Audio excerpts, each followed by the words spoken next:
जी प्यारे बच्चों, तो कैसे हैं आप? मैं उम्मीद करता हूं कि आप सब ठीक होंगे। आज की वीडियो में बात करेंगे हम आपसे चैप्टर नंबर 18 रिप्रोडक्शन और इसमें मौजूद तमाम शॉर्ट क्वेश्चन आंसर्स की। और चलते हैं अपने क्वेश्चंस की तरफ। पहला सवाल ये किया जा रहा है, what changes occur in ovulation and menstruation during pregnancy? यानी ओव्यूलेशन में या मेंस्ट्रुएशन में क्या चेंजेस जो हैं वो किसी फीमेल में आती हैं। तो ovulation and menstruation stops during pregnancy. तो अब याद रखिएगा, ओव्यूलेशन का प्रोसेस और मेंस्ट्रुएशन का प्रोसेस प्रेगनेंसी के दौरान जो है वो रुक जाता है। And progesterone hormone starts working, और एक हार्मोन है प्रोजेस्टेरोन, ये बेसिकली जो है फंक्शनल हो जाता है, जो कि जो यंग वन है, जो एक न्यू बॉर्न बेबी है, उसको ग्रो करने में जो है हेल्प कर रहा होता है। फिर उसके बाद क्वेश्चन है जी, what is the difference between oogenesis and spermatogenesis? oogenesis female egg की प्रोडक्शन को कहते हैं और स्पर्मेटोजेनेसिस मेल स्पर्म्स की प्रोडक्शन को कहते हैं। जेनेसिस का मतलब होता है प्रोड्यूस होना। सो इन oogenesis ova is produced which is one in number, while the spermatogenesis sperms are produced which are 4 in number. तो इसमें जो ओवा प्रोड्यूस होता है जो कि 1 इन नंबर होता है, साथ के 3 जो हैं वो कुछ सेल्स प्रोड्यूस होते हैं। ये में तो होते हैं, ये भी 4 ही प्रोड्यूस हैं at the end of meiosis 2। लेकिन वो जो 3 सेल्स होते हैं वो डीजेनरेटिव सेल्स होते हैं, तो वो ज़ाया हो जाते हैं। तो ओवा जो है वो एक ही कारआमद होता है। और उसके बाद अगर आप स्पर्म्स की बात करते हैं तो वो चारों सेल्स ही कारआमद होते हैं और फंक्शनल होते हैं।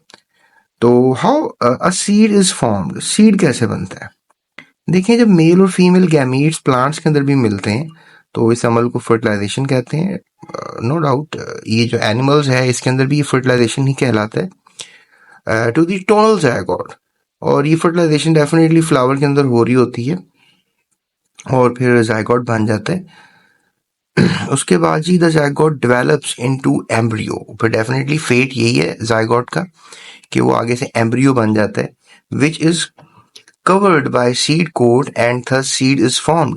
और ये जो जायगोट होता है सीड कोट से कवर होता है और फिर सीड बन जाता है। What is the importance of seed in the life cycle of a plant? यानी कि क्या इंपॉर्टेंस है सीड की life cycle of a plant में, या फिर सीड क्या एक अहम किरदार जो है वो अदा करते हैं। Seed protects the plants in embryonic conditions. यानी कि जो सीड होता है बेसिकली कवरिंग है, आप कह लें सीड। तो ये जो एम्ब्रियो बना होता है सीड के अंदर ही, आप एक छोटा सा बच्चा होता है उसका, सीड का, प्लांट का, जिसे हम प्लांटलेट कहते हैं। तो वो एम्ब्रियोनिक स्टेज में होता है, उसको बचाने के लिए प्रोटेक्टिव लेयर्स होती हैं, उसकी खुराक सीड के अंदर, जैसे अंडा होता है ना, शेल वगैरह होता है उसका, उसके अंदर फ्लूइड्स होते हैं। इस तरह सेम सीड भी ऐसे ही है। और बल्कि हम तो सीड खा लेते हैं ना, प्लांट के बच्चों को खा लेते हैं, प्लांट के बच्चों की खुराक को खा लेते हैं, कॉटिलिडन्स को खा लेते हैं। बहरहाल सीड प्रोटेक्ट करता है एम्ब्रियोनिक स्टेज में, एम्ब्रियोनिक कंडीशन में किसी भी पौधे के बीज को, एम्ब्रियो को। So these are the units by means which plants are being rooted. और फिर डेफिनेटली एक रूट निकलने का प्रोसेस भी सीड से शुरू होता है, and dispersed to new places. और फिर सीड में जब एम्ब्रियो रहता है तो फिर डेफिनेटली सीड ट्रैवल कर जाता है। जैसे बंदर ने कोई सीड खा लिया तो सीड डाइजेस्ट नहीं होते, जैसे ही हमारे एलिमेंट्री कैनाल में जाते हैं तो वैसे ही बॉडी से बाहर आ जाते हैं। तो ये इवन दो हमारी बॉडी से सर्कुलेट करने के बाद भी जब ज़मीन पे जाते हैं तो देयर आर सर्टेन स्पीशीज जिनके जो सीड्स होते हैं वो ग्रो कर सकते हैं। तो ये इस तरह क्या होता है कि आप खाकर एक जगह पे तो बैठे नहीं रहेंगे ना, यू विल मूव अलोंग। तो इस तरह फिर प्लांट्स के फैलने या प्लांट्स की डाइवर्सिटी में जो है ये हेल्प करते हैं सीड्स। तो इम्पोर्टेंस क्या है, ये 2 पॉइंट्स काफ़ी इंपॉर्टेंट है जो मैंने आपसे शेयर कर दी हैं। सो ये हमारी आज की वीडियो थी। आई होप सो आपको पसंद आई होगी। अभी चैनल को सब्सक्राइब किए बगैर मत जाइएगा, और अगर क्वेश्चन है तो कमेंट जरूर कीजिएगा।